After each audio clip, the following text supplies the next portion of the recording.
Mohon maaf, saya hanya menyampaikan apa yang saya temui atau pengalaman saya.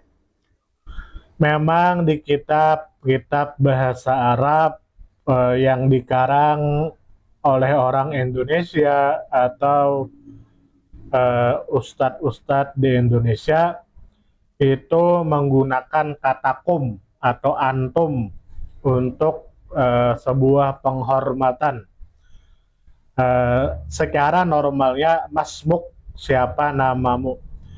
Tapi pengarang-pengarang Indonesia ketika mengarang bukunya itu menjadi kum atau antum. Mas Mukumul Karim, siapa nama Anda?